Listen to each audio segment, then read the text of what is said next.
I am absolutely chuffed that people are starting to have a two-way conversation with me. I felt like I was alone there for about 70 episodes, and all of a sudden, through some of the chat rooms, and today I am here to serve you and answer as many questions as humanly possible within a reasonable period of time.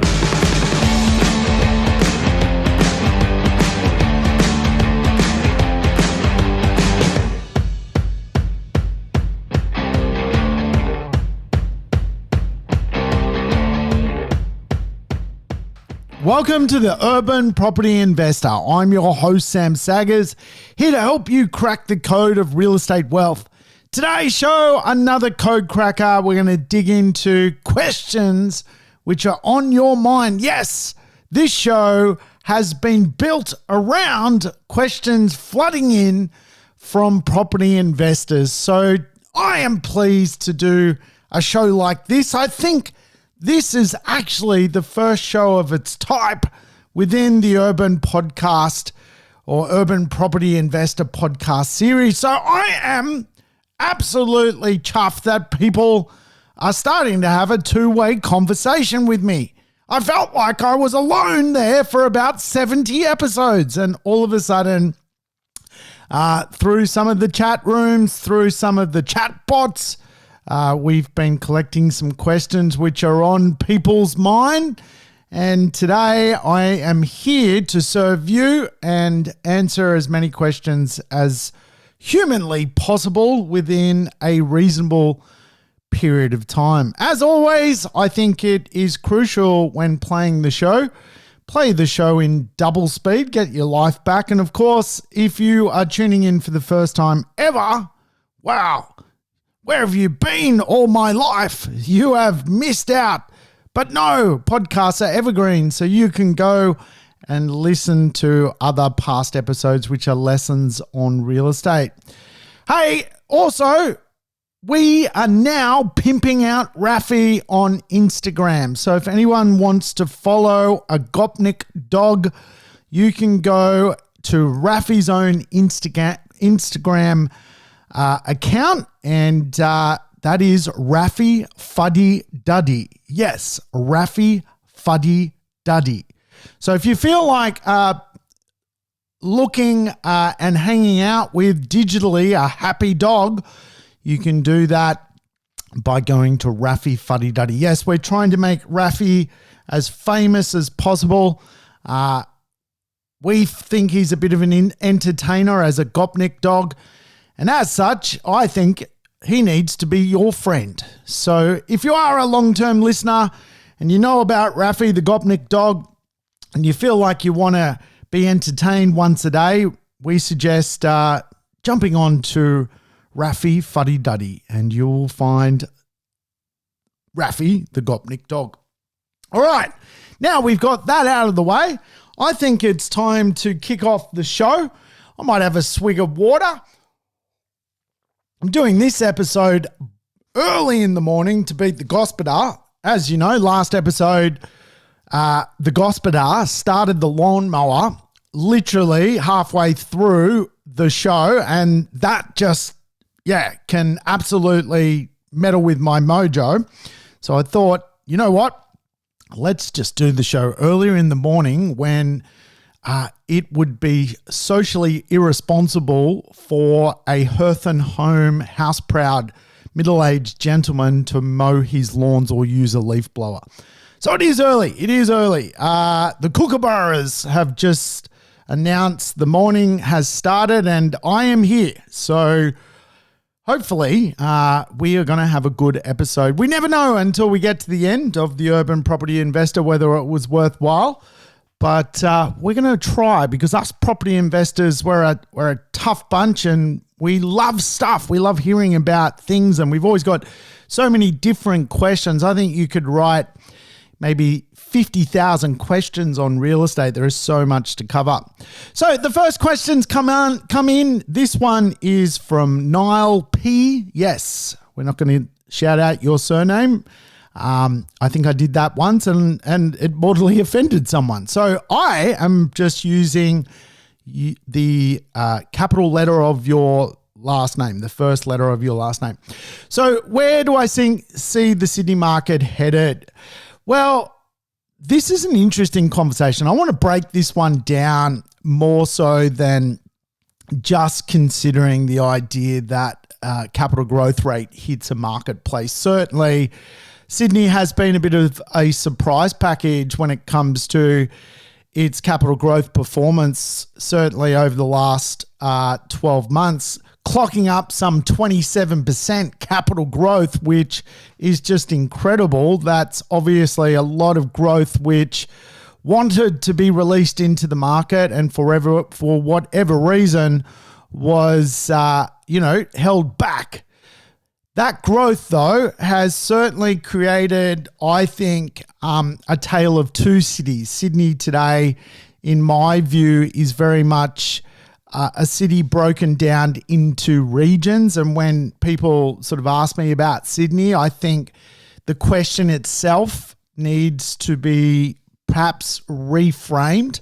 Sydney, for example, to me, is your quintessential blue ribbon parts of Sydney, really that inner and middle ring pocket of Sydney, around the harbour, around the beaches, spreading out lower North Shore, really is the Sydney market you probably see a lot of the media attention with. Of course, Sydney has other markets, Western Sydney. We've got places like Parramatta, Liverpool, Penrith, which are all big areas in their own right. Parramatta, for example, is the 6th largest economy in Australia. Parramatta is a bigger economy than Adelaide. So with that in mind, I think when we are asking questions about Sydney, we need to probably group it into dynamics, Sydney and Western Sydney. And obviously they are now really two quintessential places. They are actually different marketplaces. They are interlinked. However, they are growing in different dynamics. Western Sydney, if you like, is more of an emerging marketplace. Sydney itself is more a wealth marketplace, a well-trodden, almost 200-year-old place of business and certainly compounding wealth.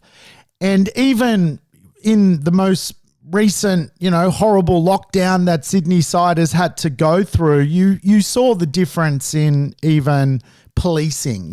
Western Sydney was almost policed more heavily than certainly places like Sydney, Bondi, Manly, where really it was a bit of a joke, the lockdown. People were fundamentally doing whatever they wanted. And so I think when we tackle this big question around Sydney, I think the first conversation we need to have is Sydney is really two major metropolises. It really spatially is Western Sydney and Sydney. And for a lot of property investors, due to the extremism of property values in Sydney, not Western Sydney, buying real estate in that marketplace is a very, very difficult thing for most property investors to do. Not impossible, but very, very difficult. Your really entry level is $1 million, and that would be for an apartment. Your housing market is well over really $2.5 to $3 million to get into Sydney itself. And so it is what it is. And I think what I am seeing when it comes to Sydney is the idea of Sydney being an alpha city. An alpha city is a city like a London, a New York. These places, and particularly more the brand suburbs or brand hoods inside of alpha cities, absolutely skyrocket in value. So if you could get into Alpha Sydney, would I recommend doing it? Absolutely. Because I always teach the idea that as a property investor, we've actually got 4 types of property markets we can enter. We can enter an affordable marketplace, which is where most property investors try and shop within. They look for a property which mathematically works, which is affordable, which doesn't, erode their back pocket. And they hope that real estate grows in value and becomes aspirational. So there are really 2 ways an affordable property can go. One, it can fall into really a disinvestment zone, or the second way, it can go into an aspirational zone. Affordability can only go up or it can only go down. So inequality, disinvestment is where you do not want to end up when it comes to owning an affordable property. In other words, it never takes off and it just goes backwards. The other way, of course, is that real estate goes forwards and becomes aspirational, and really there is this idea of people wanting those assets in those suburbs. Then, of course, you have the prestige market, and every city has a prestige zone, a blue ribbon dress circle, if you like, where real estate and rich people buy that real estate. And Sydney really is the first city in Australia which has now a 5th element to the prestige or the money market, if you like, which is alpha. And it's even greater than prestige. Now, it's almost like now prestige real estate, if you like, is affordable. And the fact that alpha money is coming to the city almost drives up the prestige market, because all of a sudden you're getting billionaires from across the world, multimillionaires from across the world realize that real estate is a bit of a sport. Real estate is something that global funds can control. Real estate is almost something that with the trillions of dollars floating around the world, owning A-grade pockets of our alpha city is now a thing, right? And, I look in some precincts that I know quite well, and I look on RP data as to whom owns the real estate, CoreLogic.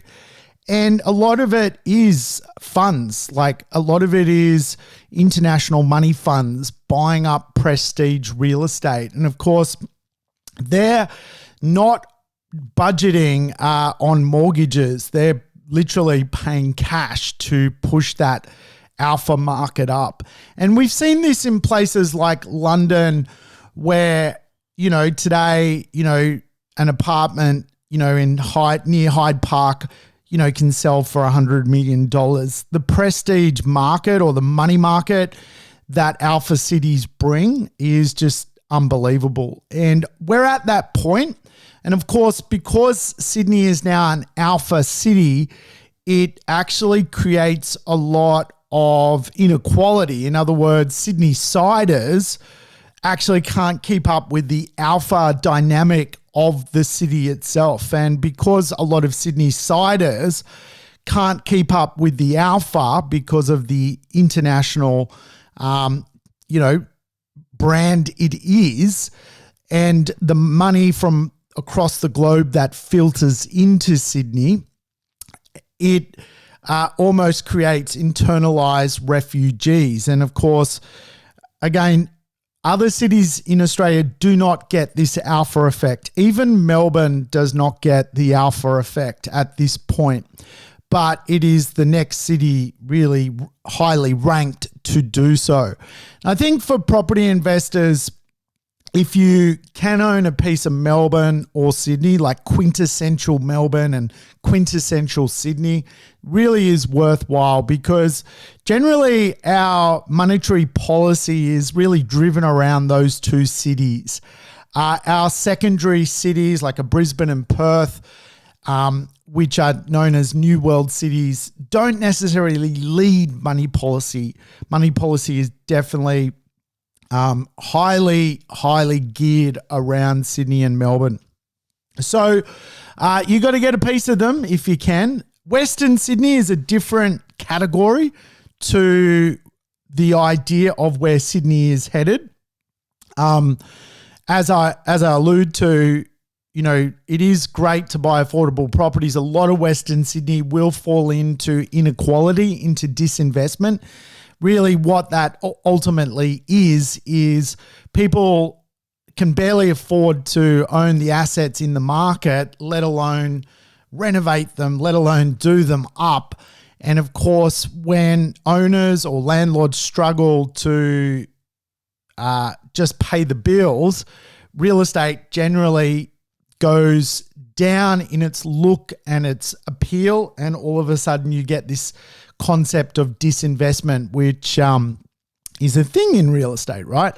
So Alpha Sydney, really, particularly in some of the brand hoods, is absolutely going to continue to be more and more expensive. And, in economics, it's kind of often referred to as extremistan, like Pakistan, but extremistan. And you're seeing that in Sydney, where almost you start to see extremes whereby the people of Sydney are almost now rejecting mediocrity. Extremistan is something where a lot of cities you start to see, the world's tallest buildings and 6-star luxury hotels, like 5 stars not good enough. And, recently Jamie Packer's Barangaroo Tower just won the world's best, basically, building. And, having stayed in the building, I can tell you it is very, very 6-star, very, very opulent. And of course, when it comes to Alpha Sydney is rejecting mediocre stan. Extremistan versus mediocre stan. So the point of the conversation when it comes to Sydney is if you can get into extremistan real estate, you can do very, very well out of it, because the extremes, again, are just exponential amounts of wealth very, very quickly. Real estate goes up in the millions, not the thousands. And as such, getting into a more extreme pocket of Sydney or even Melbourne is a very, very wise thing to do. However, you're going to need a lot of money. And as for Western Sydney, I think Western Sydney has almost been a place where people who can't, afford extremistan have gone typically to Western Sydney. Now, Western Sydney is rather expensive, and if anything, people have filtered through coronavirus and through the great spatial transformation of society to really going, maybe Southeast Queensland's a better option. You don't really have to go further than Southeast Queensland these days to go, well, how do I link that Sydney is so expensive? Where will the people go if they, are challenged to living in a nice part of Sydney? I would not go past Southeast Queensland. I think it is the easiest market to measure. Are people flooding into Orange? Yes. Will they stay in Orange? I don't know. But certainly I think when it is measured against, perhaps moving to Brisbane, you are seeing real figures, and the market there is so gluey, like it will glue people to that lifestyle. So the reality is, Western Sydney, what are my thoughts around it? My thoughts around Western Sydney is it is not an equitable market. If prices were to double in Western Sydney again, like people couldn't afford to live in Western Sydney. The wage growth versus the property values is too extreme. And as such, I think mortgage stress is a real probability in that marketplace. And of course, if rates or the cost to own real estate change in one way, all of a sudden that marketplace is probably less buoyant than certainly a place like Brisbane or Perth or Adelaide, where the affordability versus wages is a lot more equitable. So I see Western Sydney as a little bit of a danger marketplace, but I certainly see Alpha Sydney as an incredible place. Like it is gone beyond prestige to the point where the money to be made in that marketplace is incredible. So I think we tackled the Sydney conversation. I hope we did. In simple terms, Sydney's got a prediction of, I believe, from Westpac Bank of into 2022 doing something like a 7% growth off the back of 27%. So yes, but it runs deeper than that. And that is certainly what I believe around real estate. Wow, that's one question and we're 20 minutes into the show. I hope you're playing this double speed. I don't know if we're going to get through all the questions today. I thought I could be pumping them out and I've taken 20 minutes to answer one question. I don't know. Maybe we're going to have to turn this into a 2-part series or something. We'll see how we go. The next question has come in from Irene. Yes, Irene. How do I see the ESG movement affecting real estate? The ESG movement. Wow. Well, this is a big question. Obviously, probably around when this show is airing, where we've got the big climate summit over in the United Kingdom.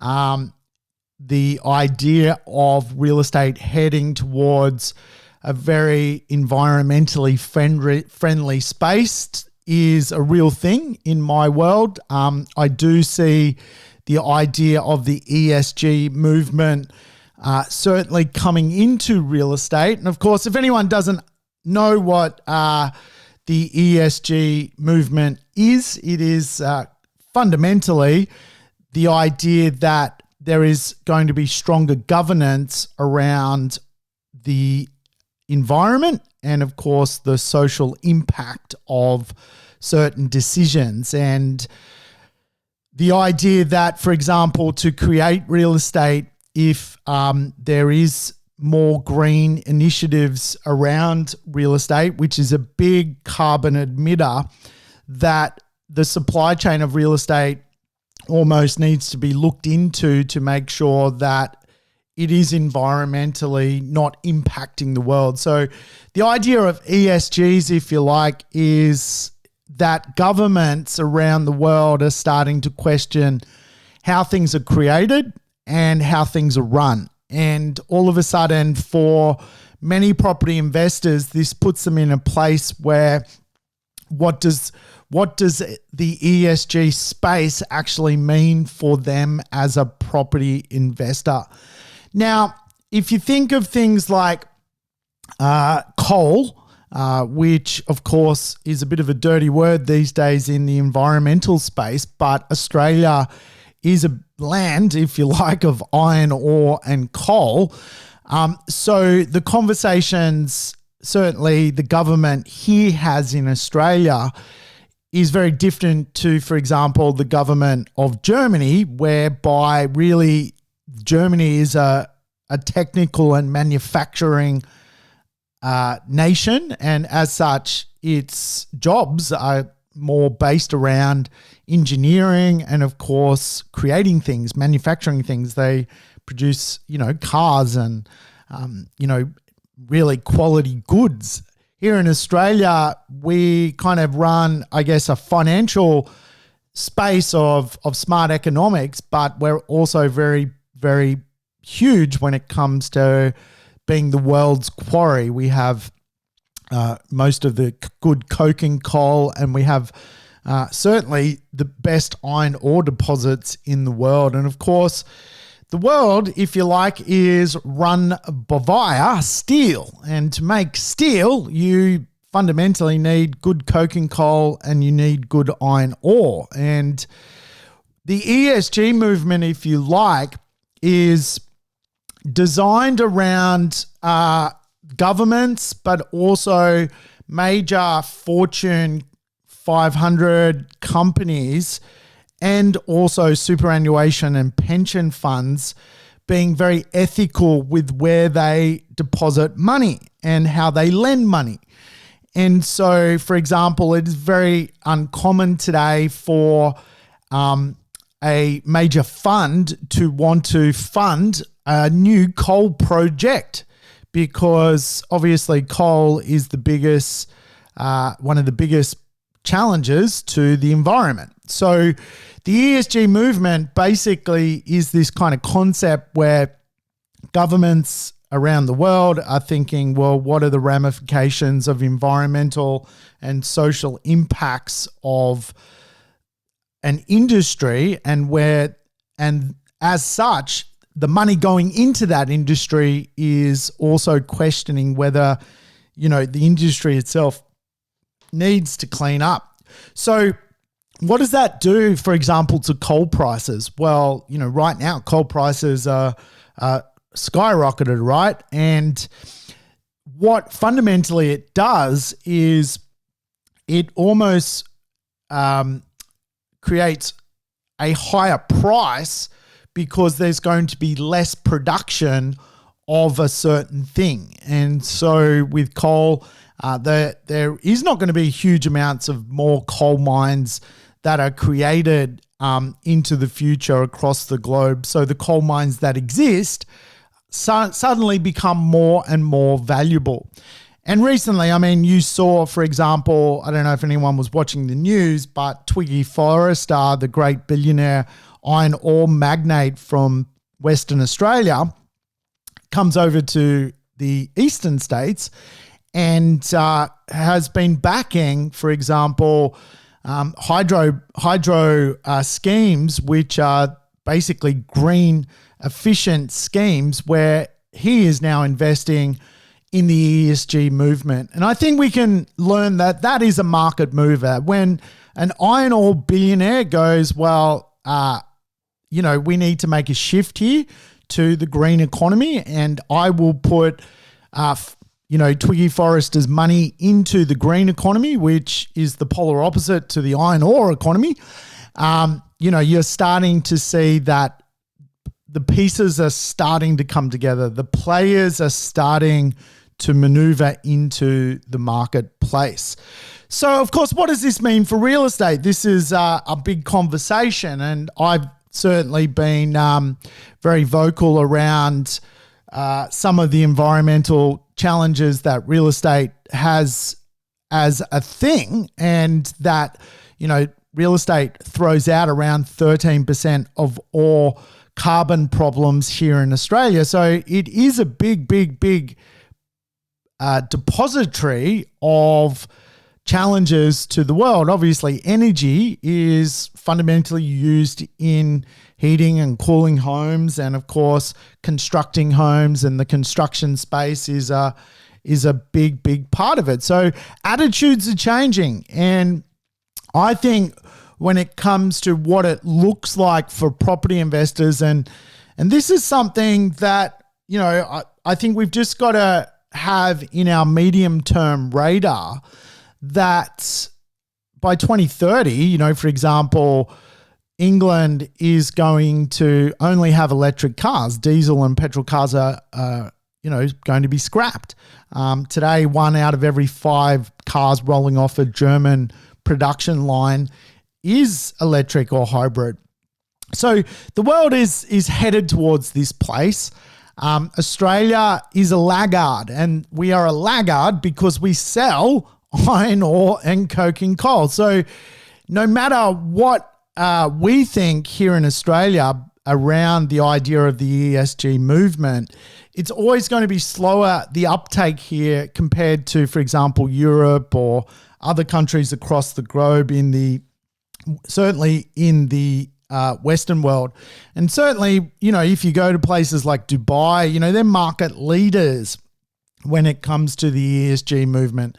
They are basically creating entire cities that are run, carbon neutral basically. So we are laggards, and I understand why, because obviously our jobs, if you like, are very much connected to the idea of some of the old economy. It would be great to see Australia, certainly in my personal view, just start to evolve into this space, take all that know-how we've got through great companies like Rio Tinto, BHP, Twiggy Forrester's companies, and do what Twiggy Forrester is saying, is blend the worlds, bring in the green, and certainly, bring through that ESG space.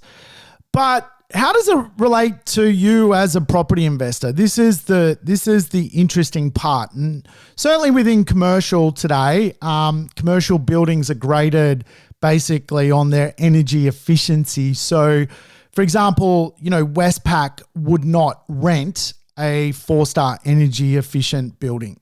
They wouldn't do it.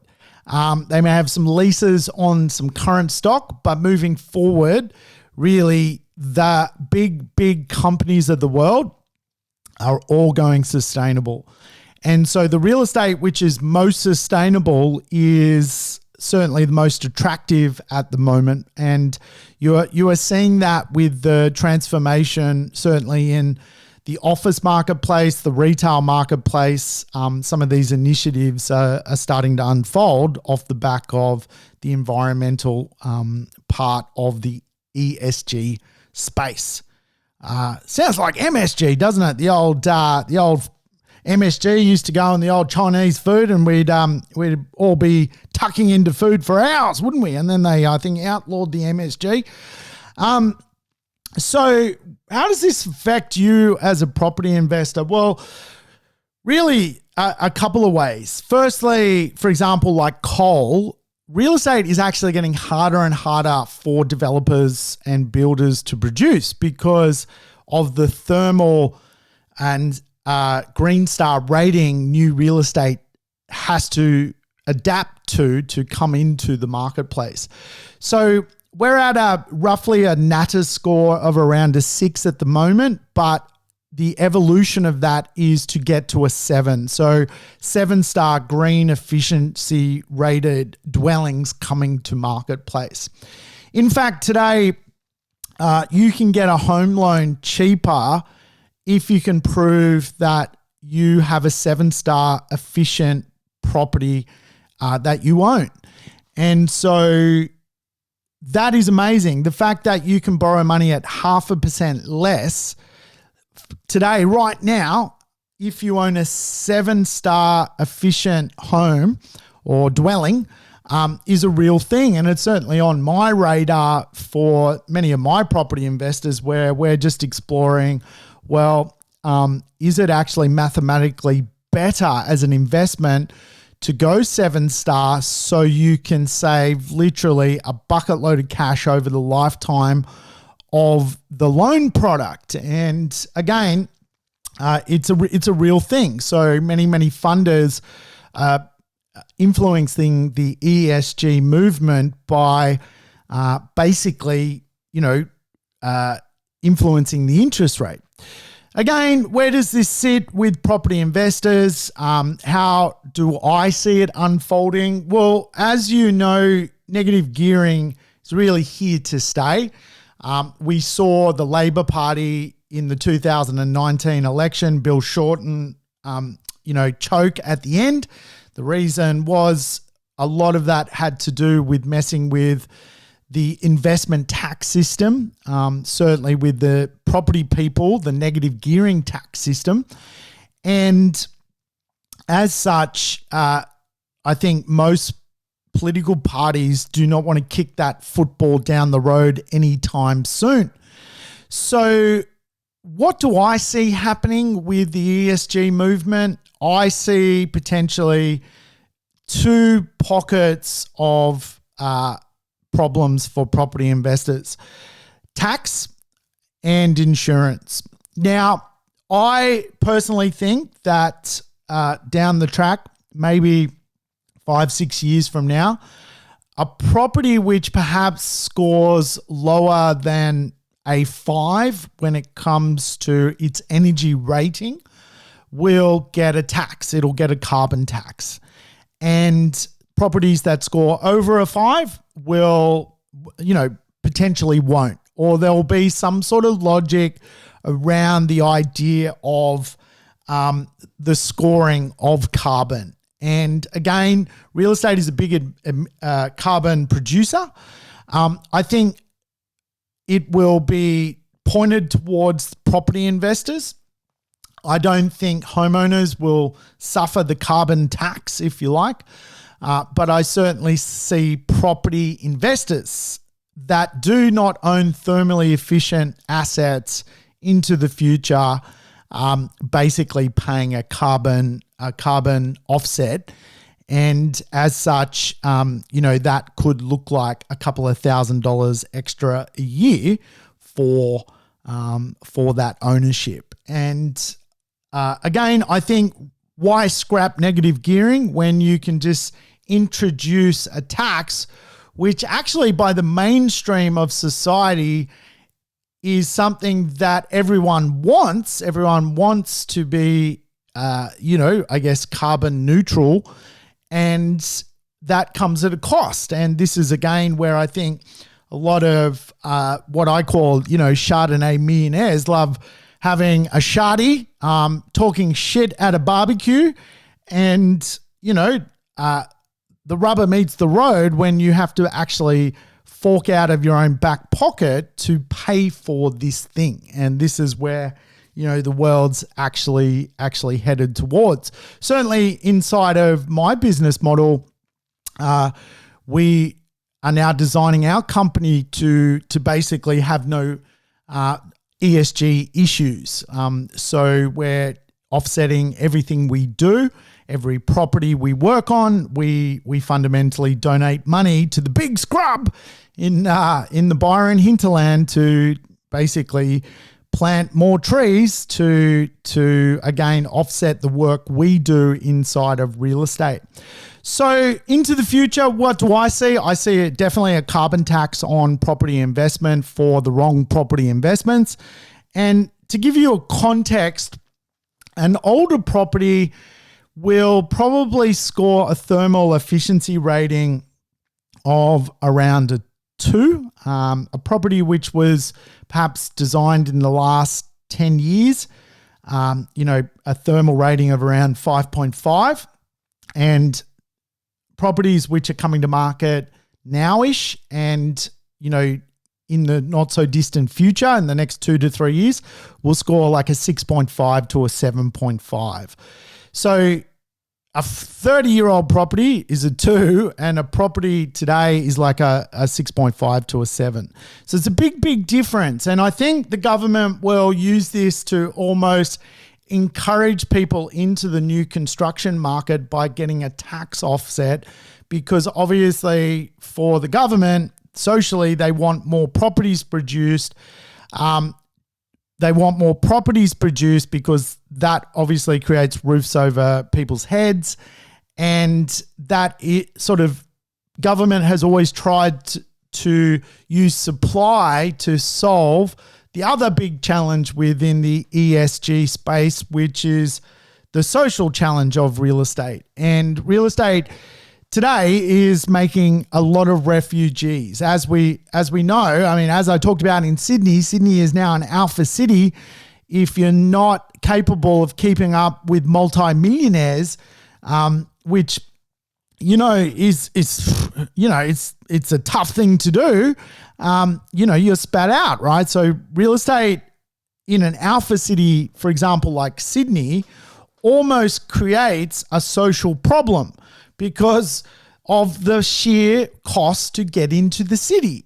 And, you're seeing all of a sudden, new marketplaces across really Australia almost become socially challenged because of the price gap.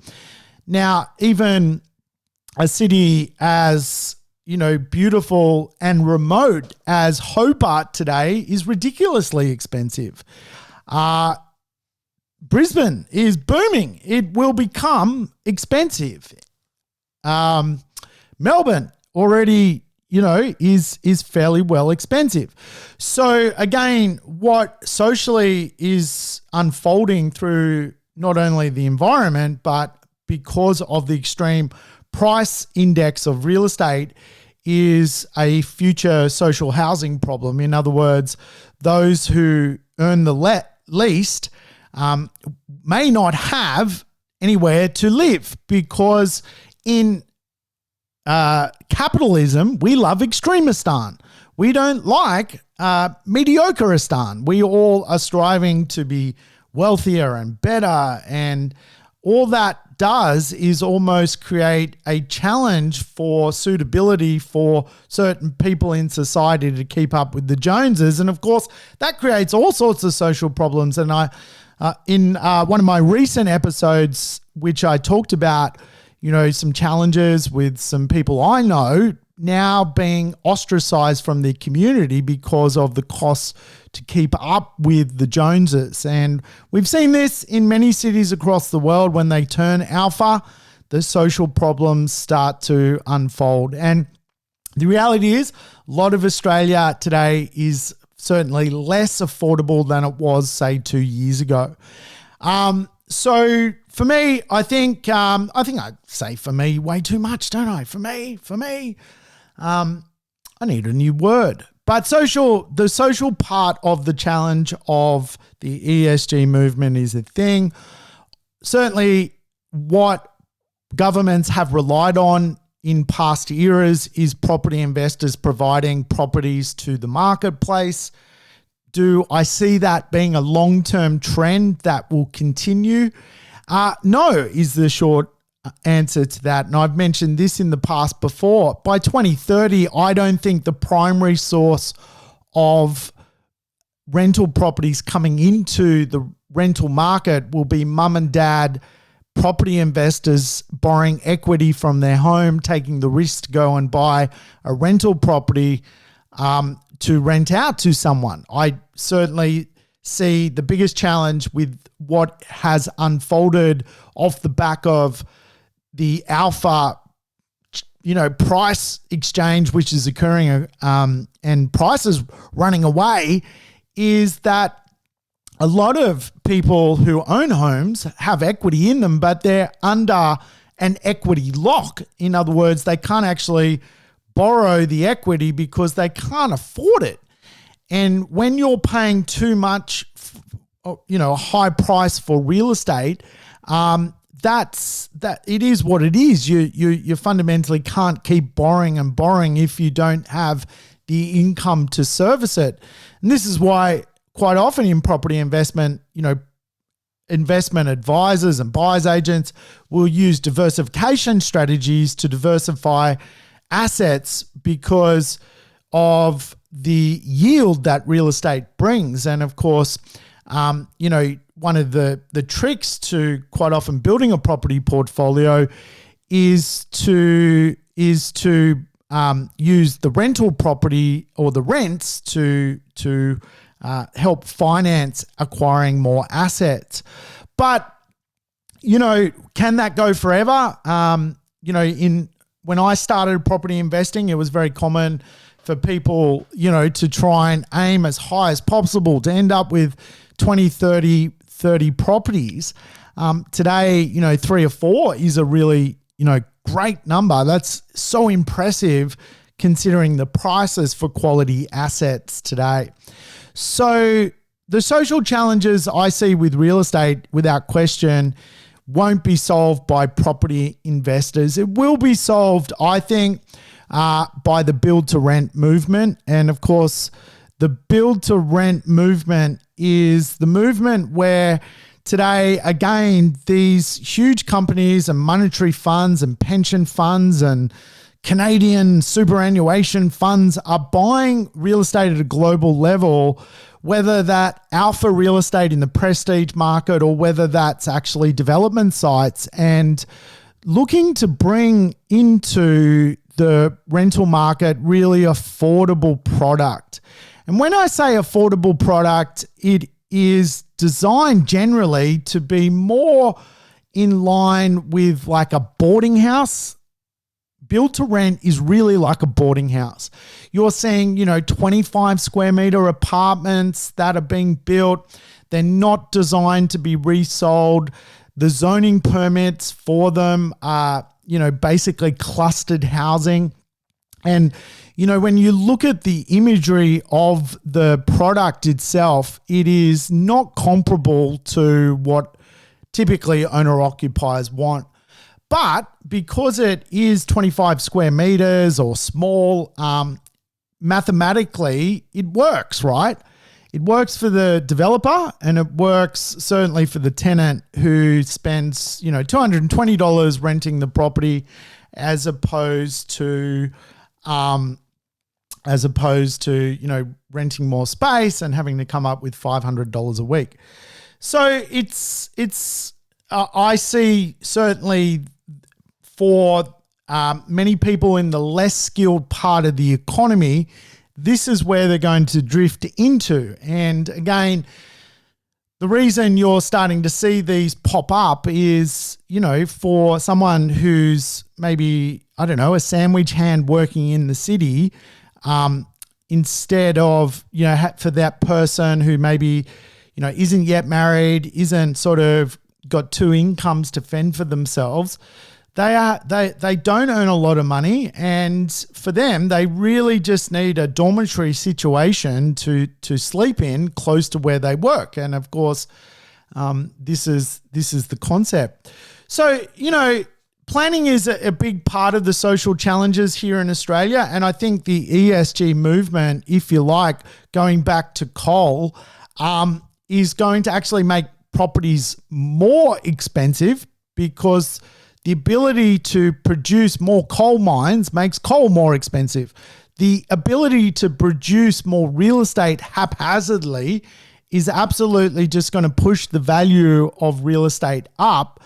And of course, that in itself is going to be, the oxymoron, if that's the way to say that word, of this whole conversation. But without question, the build to rent movement is going to be a thing. And I can see why. Like, let me ask you this question. If capital growth was not a thing and I could produce properties that you could buy for, say, $125,000 that rent for $250 a week, and you could get a loan on them, would you buy them? And if capital growth wasn't a thing, you just wanted the income from the asset, would you buy them? And this is the build to rent movement. And the short answer is, for people who want a yield and cash flow, they surely would buy them, because again, if an asset was 25 square meters, it was easy to build because it's small. You're basically, the major cost of the asset is in the build, which is the kitchen and the bathroom. You're in it for 125, it rents for 250. You'd probably buy 5 or 6 of them, right? And that is where this is going for REITs, real estate investment trusts, or funds, or pension funds. And of course, the challenge with that is not designed to almost compete with the skilled economy. The skilled economy, the guys working for Atlassian in Sydney, they're building $1 billion tower in the city. They're earning $200,000-$300,000 a year. They don't need the 25 square meter apartment to live in, but people in society do. And this is, again, the big challenge with the ESG movement, is bringing in social housing to accommodate people who can least afford it. So where do I see, going back to the original question, where do I see the ESG movement? I see future taxes. I see future insurance challenges for people with less thermally efficient assets. I see taxes, a carbon tax on real estate, which is less thermally efficient. I see almost like carbon offsets for real estate, which scores a thermal rating, which is decent. That is definitely the environmental space I'm thinking is going to happen. Now, I could be wrong. I'm just throwing it out there again. Just consider me giving you a briefing. This is my briefing. I'm giving you the briefing. This is what I think's coming. And this is why I'm very, very cognizant of when I buy real estate, looking for a fairly good thermally efficient score, because the reality is, we're going into the era of green economics, and of course, that is what governments are signing up for. And when governments are signing up for that, they have to go and do something about it. And that is the reality of the situation we find ourselves in. Do I think the ESG movement is going to create more supply of real estate? It's going to get harder. And just like the challenge you're going to see with investment from major companies into real estate to produce more real estate, is again, the challenge is the better you build these properties, the slower that process fundamentally is, because of the planning guidelines to do it. And again, it makes a lot of sites just less effective to create, when you've got to take into consideration, wind tunnels and, the solar rating and the green landscaping of the creation of the development. The ones that get created are very, very nice. The ones, though, that we don't talk about, that are not in the news, or all the sites that never get to marketplace. So the ESG movement, if you like, is going to push real estate values up, but it will definitely, I think, create an economy of carbon tax on future real estate that is just, let's face it, not doing anything good for the planet. So that's the way it is. And for the Chardonnay, what I call, Chardonnay party goers who have a couple of properties and love talking about this stuff, but never doing anything, hey, the bills are going to be in the post, so you'll be happy. Wow, 51 minutes, and I've only done 2 questions. So that's a failure. I had about 9 questions to get through. Wow, well, I think I should stop and maybe just park the conversation, and maybe next week I'll tackle some more. What a failure. As I said, when we start the episode, we never know if we're going to succeed until the end. I don't know if it's a success or a failure, but it is what it is. Hey, thanks for tuning in to the Urban Property Investor. I will catch you next week on another episode. Thanks for tuning in to the Urban Property Investor. To never miss an episode, make sure you subscribe to the podcast on your favorite app or on YouTube. I would love it if you could give the show a rating and share it with your friends and family. In between episodes, you can always keep in touch with me by connecting on social media over Facebook, Instagram, or LinkedIn. Until we meet again on the next episode of the Urban Property Investor, take care and bye for now.